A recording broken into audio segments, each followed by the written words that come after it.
ജങ്കാറിലാണുള്ളത്. കൊച്ചി വൈപ്പിൻ റോറോ ജങ്കാർ.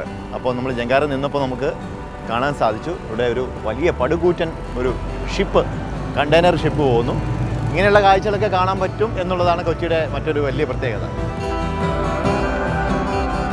ഇത് നമുക്ക് ഏകദേശം ഒരു 1.5 മണിക്കൂർ യാത്രയാണ് നമുക്കിവിടെ ലാഭമാകുന്നത്. ഒരു 5 കിലോമീറ്റർ ദൂരമുണ്ട്. നമ്മൾ എറണാകുളം വഴി വൈപ്പിൽ നിന്ന് ഫോർട്ട് കൊച്ചിയിലേക്ക് കറങ്ങി പോവുകയാണെങ്കിൽ അതാണ് നമ്മൾ വെറും 5 മിനിറ്റ് കൊണ്ട് ഈ ജങ്കാറിൽ നമുക്ക് ഫോർട്ട് കൊച്ചിയിൽ എത്തിച്ചേരാൻ പറ്റുന്നത്.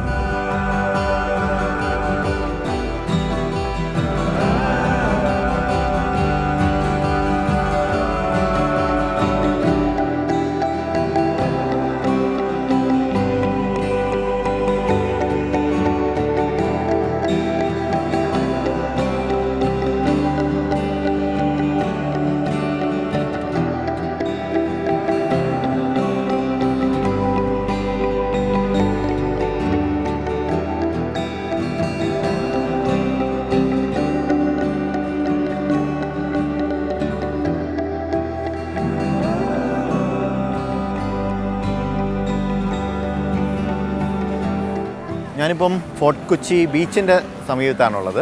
അപ്പോൾ ഈ ഫോർട്ട് കൊച്ചി ബീച്ചിനെ കുറിച്ച് പറയുകയാണെങ്കിൽ ചെറിയ പ്രത്യേകതയുള്ളൊരു ബീച്ചാണ് മറ്റു ബീച്ചുകളെ അപേക്ഷിച്ച് പറയുകയാണെങ്കിൽ. ഇപ്പം നമുക്കിവിടെ മണൽത്തിട്ട കാണാൻ സാധിക്കും. പക്ഷേ വളരെ ചെറിയൊരു സ്പേസേ ഉള്ളൂ മണൽത്തിട്ടയ്ക്ക്. ഈ ചില സമയത്ത് വന്നു കഴിഞ്ഞാൽ ഈ മണൽത്തിട്ട നമുക്ക് കാണാൻ സാധിക്കില്ല, അത് കടലെടുത്തുകൊണ്ട് പോകും. ചിലപ്പം പിന്നീട് ഒരു 1-2 മാസം കഴിയുമ്പം ഈ മണൽത്തിട്ട രൂപപ്പെടാനും സാധ്യതയുണ്ട്. അങ്ങനെയുള്ളൊരു പ്രത്യേക പ്രതിഭാസമുള്ള ഒരു ബീച്ചാണ് ഈ ഫോർട്ട് കൊച്ചി ബീച്ച്.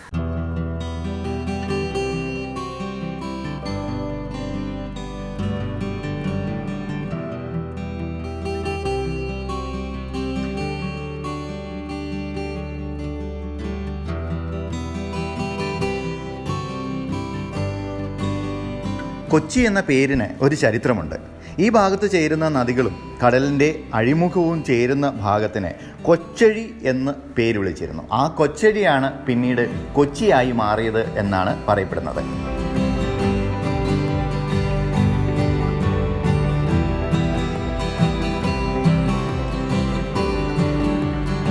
എനിക്ക് തോന്നുന്നത് ഒരുപക്ഷെ കേരളത്തിൽ ഏറ്റവും കൂടുതൽ വിദേശികളായിട്ടുള്ള ടൂറിസ്റ്റുകൾ വരുന്ന ഒരു സ്ഥലം എന്ന് പറയുന്നത് ഈ കൊച്ചിയും മട്ടാഞ്ചേരിയൊക്കെയാണ്. അതിന് കാരണം എന്ന് എനിക്ക് തോന്നുന്നു ഈ പോർച്ചുഗീസുകാരുടെയും ഡച്ചുകാരുടെയൊക്കെ ഒരു അവശേഷിപ്പ് ഇവിടെ ഉള്ളതുകൊണ്ടായിരിക്കാം അവരെ ഒരുപക്ഷെ ഇങ്ങോട്ട് ആകർഷിക്കുന്നത്. പോർച്ചുഗീസുകാരും ഡച്ചുകാരും ഒക്കെ കൊച്ചിയിൽ വന്നതിൻ്റെ തെളിവായിട്ട് അവരുടെ പൈതൃക സംസ്കാരം ഇന്നും ഇവിടെ നിലനിൽക്കുന്നുണ്ട്. ഉദാഹരണത്തിന് പറയുകയാണെങ്കിൽ ഡച്ചുകാരുടെ സിമിട്രിയും അതുപോലെ തന്നെ വാസ്കോ ഡ ഗാമയെ അടക്കിയ സെൻറ്റ് ഫ്രാൻസിസ് ചർച്ചിലുള്ള അദ്ദേഹത്തിൻ്റെ ശവകുടീരവും നമുക്കിവിടെ കാണുവാനായിട്ട് സാധിക്കും.